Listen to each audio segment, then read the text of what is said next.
नमस्कार, आपके साथ मैं हूं एस्ट्रो संगनी। नमस्कार जी, मैं हूं एस्ट्रो वैशाली।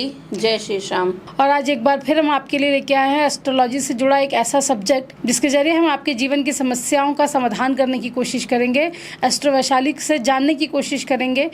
आज का हमारा टॉपिक है पितृ ऋण। पितृ ऋण क्या होता है, कुंडली में कितने तरीके के ऋण होते हैं, इन सब के बारे में एस्ट्रो वैशाली हमें बताएंगी। मैम, बहुत स्वागत है आपका। Thank you so much. सबसे पहला सवाल तो मेरा आपसे यही है कि कुंडली में ये ऋण कौन कौन से होते हैं और कैसे पता चलेगा कि ऋण कितने? देखिए, जैसे आजकल लोगों को ना बहुत ज्यादा बोला जाता है कि आपकी कुंडली में पितृ दोष है, ये दोष है, वो दोष है। तो पितृ दोष भी इस कई तरह के होते हैं। मतलब कहते हैं कि ऋण कई तरह के होते हैं। जैसे 9 प्लैनेट्स होते हैं हमारी कुंडली में, राइट? तो जो 9 प्लैनेट्स होते हैं तो 9 तरह के ही ऋण होते हैं। अच्छा। सूर्य का ऋण अलग होता है, चंद्र का ऋण अलग होता है, गुरु का ऋण अलग होता है, बुध का ऋण अलग होता है, शनि का ऋण अलग होता है, शुक्र का ऋण अलग होता है और राहु और केतु का ऋण अलग होता है। मतलब जितने भी हमारे प्लैनेट्स हैं, हाँ, उन सबके ऋण अलग अलग होते हैं। तो पर डिपेंड करता है कि जैसे आपने पूछा कि कैसे लगता है। हाँ जी। यहाँ पे डिपेंड करता है कि गुरु के ऋण लगना बहुत जरूरी है। अगर गुरु का ऋण लगेगा तभी बाकी सारे ऋण या पितृ दोष आपकी कुंडली में लागू होगा। अदरवाइज पितृ दोष आपकी कुंडली में नहीं लगता है। क्योंकि मैंने देखा है अक्सर लोगों को ये बाकी के ऋण के बारे में इतना ज़्यादा जानकारी नहीं है। हम सुनते भी हैं तो पितृदोष पितृ ऋण के बारे में ही ज़्यादा सुनते हैं। तो मतलब आप कह रहे हैं कि जब तक पितृ ऋण नहीं होगा तब तक दूसरे ऋण नहीं होंगे, जब तक गुरु का ऋण नहीं होगा। गुरु का ऋण। तो इसमें क्या डिफरेंस है गुरु का ऋण? देखो, गुरु का ऋण पितृ दोष हो गया जी। पितृ दोष जातक की कुंडली में तभी लगता है जब गुरु का ऋण होगा। अच्छा। गुरु मतलब हमारा दादाजी भी हो गए, हमारे पिताजी भी हो गए, हमारे गुरु भी हो गए। ठीक है। कहते हैं कि गुरु का ऋण कब लगता है? जब कुंडली में जी 2, 5, 9 और 12वें हाउस में, मतलब कि 2, 5, 9, 12 में हमारी कुंडली में बुध, शुक्र और राहु विराजमान हो या फिर पाप या पापी ग्रह विराजमान हो। इसका मतलब लॉजिक क्या है कि 2, 5, 9, 12 में ही क्यों लोग सोचेंगे, राइट? तो यहाँ पे मैं आपको लॉजिक के साथ बोलूंगी कि 2, 5 और 9, 12 ये जो घर हैं ये गुरु के अपने घर हैं। अगर वहां पर उसके दुश्मन होंगे या फिर उसके कहते हैं ना कि अगेंस्ट प्लैनेट वहां बैठे होंगे, दुश्मन ग्रह हो गए, पाप ग्रह हो गए, पापी ग्रह हो गए, तो गुरु का ऋण लगेगा। और जब तक गुरु का ऋण नहीं लगेगा तब तक कोई और ऋण नहीं लगेगा। ओके, जैसे आपने बताया बुध, राहु, शुक्र या पापी ग्रह सब गुरु के दुश्मन हैं जी, इसलिए ये ऋण लगेगा अगर ये उनके घर में बैठेंगे। ठीक है। अच्छा, अब कुछ निशानियों की बात भी कर लेते हैं। ठीक है, ये तो आपने घरों की बात कर ली, पर किसी के पास कुंडली नहीं है, मान के चले अगर हम, तो उसे कैसे अपने हालातों से या अपने आसपास की चीज़ों से कैसे भी पता चल सकता है कि उस पर ऋण लगा हुआ है? बिल्कुल। देखिए, क्या होता है कि ऐसे बंदे के घर के आसपास, मंदिर में या घर पर, ऐसे मान लीजिए जातक के घर के आसपास कोई मंदिर है, वहां पर पीपल का पेड़ है, ठीक है, या कोई साधारण ही पीपल का पेड़ है, उस पीपल के पेड़ की छांव अगर जातक के घर पर आती है, मतलब शेडो, कोई भी किसी भी तरह की छाया, तो इट मीन्स उनके घर पे पितृदोष है। ऐसा तो लेकिन हम अक्सर देखते हैं लोगों के घर के आसपास मंदिर होते हैं। मंदिर, और मैंने क्या बोला, मंदिर के अंदर जो पीपल होगा उसकी छांव। ओके, मंदिर के अंदर पीपल का पेड़ होना चाहिए। अगर घर के आसपास पीपल का पेड़ ऐसे ही लगा हुआ है, मेरी बात सुनिए, यहाँ पे मैं थोड़ा सा करेक्ट करूंगी। जैसे हम मान लीजिए कि मंदिर है घर के बिल्कुल बैक साइड पे, ठीक है, ये हमारा घर है और घर के बैक साइड पे है कोई मंदिर, और वहां पर लगा है बहुत बड़ा पीपल का पेड़, और उसकी पूरी शेडो आ रही है हमारे घर के ऊपर। Okay, right? तो इट मीन्स उनके घर पे पितृदोष है, या फिर पीपल का घर में अपने आप उग जाना, ठीक है, वो भी पितृदोष की निशानी है। या घर के बाहर ही निकलते ही बिल्कुल सामने पीपल का दिखना, अच्छा, वो भी पितृदोष। हाँ, मैं इसलिए क्लियर कर रही हूँ कि जो दर्शक है हमारे कंफ्यूज ना हो। जी, मतलब या तो घर के फ्रंट पे पीपल हो या फिर साइड में या पीछे जहाँ से उसकी छाया आ रही हो तो ही ऋण। लेकिन ऐसा वहम नहीं है कि घर से निकलते अगर थोड़ी दूर पे पीपल का पेड़ है, वो नहीं माना जाएगा। ओके, और इसके अलावा और भी कोई निशानी? इसके अलावा ना अगर बोले तो जातक के बहुत ही कम उम्र में बाल सफेद होने लग जाते हैं। अच्छा, जातक के कहते हैं कि कोई काम नहीं बनते, कई बार कुंडली में सब कुछ करके देख लिया तो कहीं ना कहीं उसकी कुंडली में पितृदोष होता है या किसी तरह के कोई ऋण होता है जिसकी वजह से उसके काम नहीं बनते हैं। अच्छा, मैंने ये भी सुना है कि अगर आपकी कुंडली में गुरु का ऋण या पितृ ऋण लगा हुआ है तो आप कितने भी उपाय कर लें काम नहीं करेंगे। जी डेफिनेटली। ऐसा भी है? हाँ जी बिल्कुल। तो मतलब सबसे पहले पितृदोष या गुरु का ऋण जो आप कह रहे हैं उसका उपाय करना जरूरी है। बहुत जरूरी है। ओके, लेकिन जैसा आपने बताया कि सफ़ेद बाल जल्दी हो जाते हैं, जल्दी सफ़ेद बाल हो जाते हैं, या पीपल का पेड़ दिखना, तो ये कोइंसिडेंस भी तो हो सकता है। मतलब कि आजकल तो आप मेट्रो सिटीज़ में देखेंगे केमिकल वाला पानी होता है, बहुत सारी ऐसी चीज़ें होती हैं। नहीं देखिए, ऐसे तो फिर क्या है कि हर किसी के घर में बाल हर किसी के सफेद हाँ जी, होंगे। हाँ जी, राइट? वही चीज़ मुझे मतलब दर्शकों के लिहाज से मैं आपसे ये सवाल कर रही हूँ। नहीं कि क्या फिर- है कि वैसे तो अगर हम बात करें मेट्रो सिटीज की या कहीं पर भी, ऐसे तो सबके बाल फिर वाइट होंगे, है ना। तो पानी तो एक जैसा ही है ना।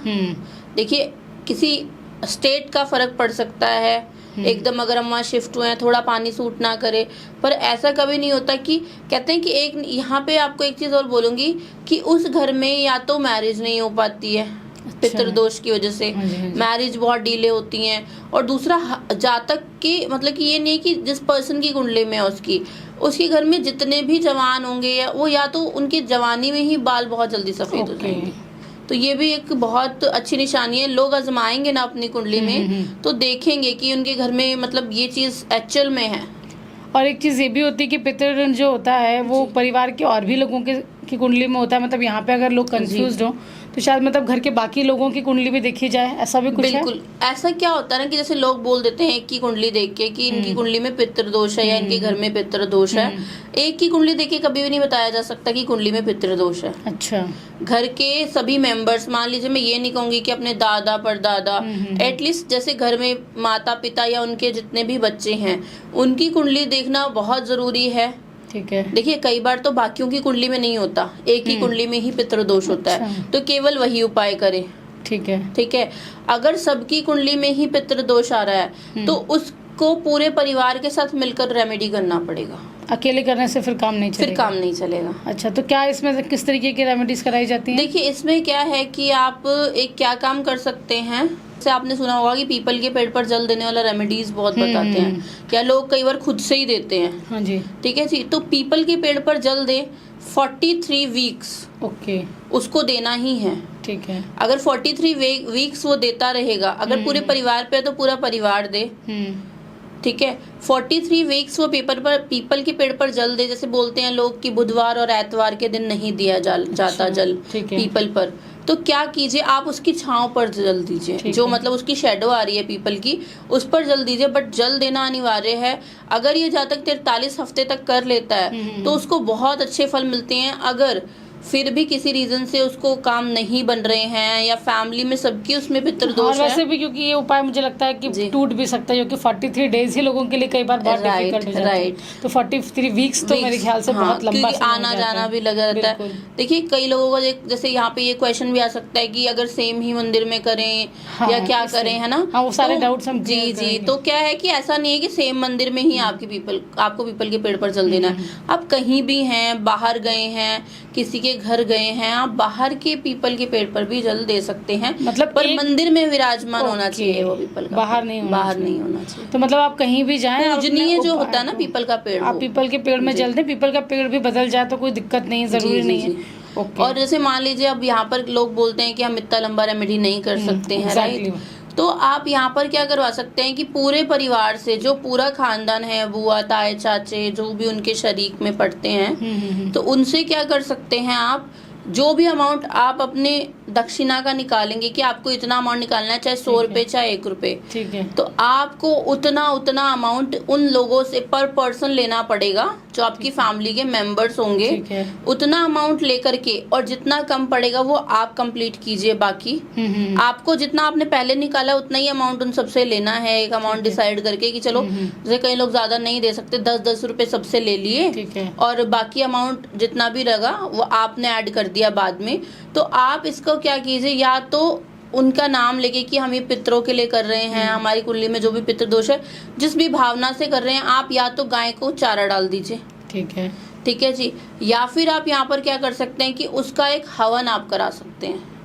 ठीक है। पूरा परिवार, पूरा कुनबा बैठकर वहाँ पर एक हवन करवाएं, तो इससे भी पितृदोष खत्म होता है। तो इस रेमेडी पे भी मुझे बताइए कि क्या पूरे परिवार का शामिल होना जरूरी है, क्योंकि इस तरीके के क्वेश्चन पक्का लोगों के मन में उठेंगे। जी। क्या अगर वो हवन कराने चाहते हैं? देखिए अगर तो परिवार में दूर तक, मतलब कहते हैं कि बैक में भी लोग बहुत दुखी हैं, दादा परदादा या चाचा, चाचा ससुर या चाचा की फैमिली हो गई, तब तो सबका बैठना अनिवार्य है। वरना जो संकल्प ले रहा है वो करके जी, जितने जी, लोग जी। शामिल हो सकें। जी। ठीक है। देखिए कई बार क्या होता है ना कि जैसे लोग हम मान लेते हैं कि गुरु बहुत अच्छी स्थिति में बैठा है कुंडली में, ठीक है, पर वहां पर क्या है कि कुंडली में मंगल बहुत बद है, ठीक है। मंगल बद और बुध भी कहीं ना कहीं कंडीशंस खराब होंगी उसकी, तो मंगल बद होने की वजह से ऐसा जातक अग्रेसिव बहुत होगा। हाँ ठीक है। राइट, अग्रेसिव होगा तो वो लोगों की निंदा करेगा, गलत संगत में भी जा सकता है, क्या पता वो सोना बेच दे, गुरु भी मंदा हो गया वहां पे उसका, वो अपने गुरु को जानबूझकर खराब कर रहा है। अग्रेसिव होगा, क्या पता वो भगवान को भी ना माने। कुंडली में प्लेसमेंट दिखेंगे कि मंगल की कहाँ पर है, तो ऐसा मतलब होता नहीं है ज्यादातर। अगर गुरु का ऋण लगा है तो लगा है, पर अगर कंडीशंस क्या है यहाँ पे और भी प्लैनेट्स की होती हैं, तो इसलिए मैं बोलूंगी कि कोई भी पर्सन अगर पितृ ऋण देख रहा है या ये वीडियो भी देख रहा है तो मिसगाइड मत होना करिए खुद को। पर अगर आपको लग रहा है कि आपकी कुंडली में ये है, ये सब कुछ दिख रहा है, तो आप एक बार गाइडेंस जरूर लीजिए, क्योंकि देखिए किसी भी एक पर्टिकुलर ग्रह पे अगर हम बोलते हैं उसको तो देखना जरूरी है, बट कुंडली में और भी बहुत योग होते हैं। हाँ बिल्कुल, मैं यहाँ पे लोगों को क्लियर भी करना चाहूँगी कि ये जो वीडियोस हैं ये आपकी नॉलेज के लिए हैं, बट इन्हें अपनी लाइफ में इम्प्लीमेंट करने से पहले या कोई भी रेमेडी करने से पहले कंसल्टेशन ज़रूर करें किसी भी अच्छे एस्ट्रोलॉजर को जिन्हें आप मानते हो, आपकी फैमिली के हों, क्योंकि बहुत ज़रूरी, जैसे हम बात कर रहे हैं कि ज़रूरी नहीं है कि पितृ ऋण लगा हो और आपने पितृ ऋण के उपाय कर लिए हैं, कई दूसरे ग्रहों की खराबी से भी वो योग वैसे दिख सकते हैं कि ऐसा आभास हो सकता है कि पितृ ऋण है। बिल्कुल, तो ये आपने बहुत एक अच्छी बात बताई है, ताकि लोगों का मुझे लगता है कंफ्यूजन यहाँ बहुत क्लियर हुआ होगा बहुत ज्यादा। देखो वैसे भी हम कहते हैं ना कि छोटी छोटी रेमेडीज तो हमको लाइफ में करनी ही चाहिए। जैसे मैंने बोला कि गाय को हरा चारा खिलाना चाहिए, वो खिलाना ही चाहिए नॉर्मली लोगों को। एक ये जनरल रेमेडी भी है कि आप गाय को हरा चारा खिलाएं। हाँ जी, हाँ, जैसे मैं आपको अगला क्वेश्चन यही करूँगी कि हम देखते हैं आज की सोशल मीडिया पे हर कोई रेमेडी बता रहा है, और मैं देखती हूँ रूटीन लाइफ में लोग करते भी हैं बिना ये जाने कि उसके कुछ नेगेटिव इम्पैक्ट भी हो सकते हैं। ऐसा होता है, मैंने सुना भी है कि लाल किताब में कई ऐसी रेमेडीज होती हैं जो बैकफायर भी कर जाती हैं। जी बिल्कुल।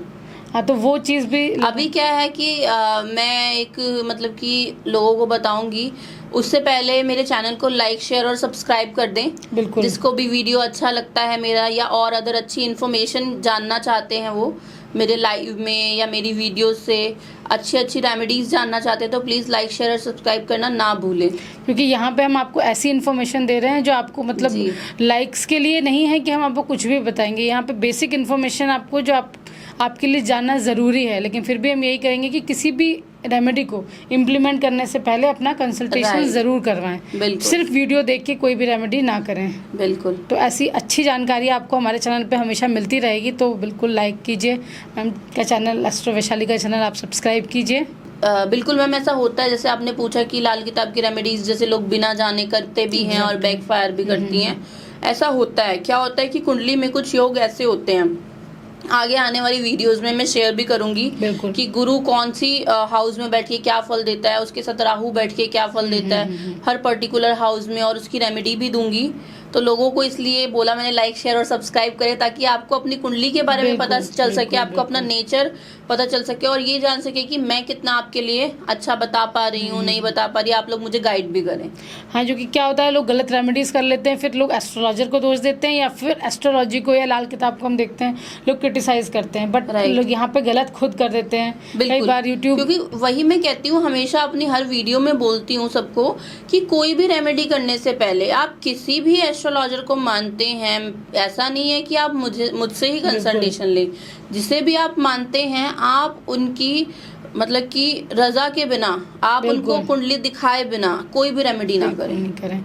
ये बहुत ज़रूरी चीज़ है कि जानना लोगों का, क्योंकि अक्सर लोग फिर बेवकूफ़ बनते हैं और या फिर ऐसे एस्ट्रोलॉजर के चक्कर में पड़ जाते हैं। हमारा जो यहाँ पे उद्देश्य है वो यही है कि आप सिर्फ जानकारी रखें कि भाई अगर ये प्रॉब्लम आपको आ रही है, ये सिम्टम्स आपको दिख रहे हैं, तो आपकी कुंडली में ये प्रॉब्लम हो सकती है, और आप जाके किसी एस्ट्रोलॉजर से उस प्रॉब्लम का सोल्यूशन लें, ना कि खुद बिना जाने समझे कोई भी चीज़ कर लें और फिर उसका नेगेटिव इम्पैक्ट आप पे पड़े।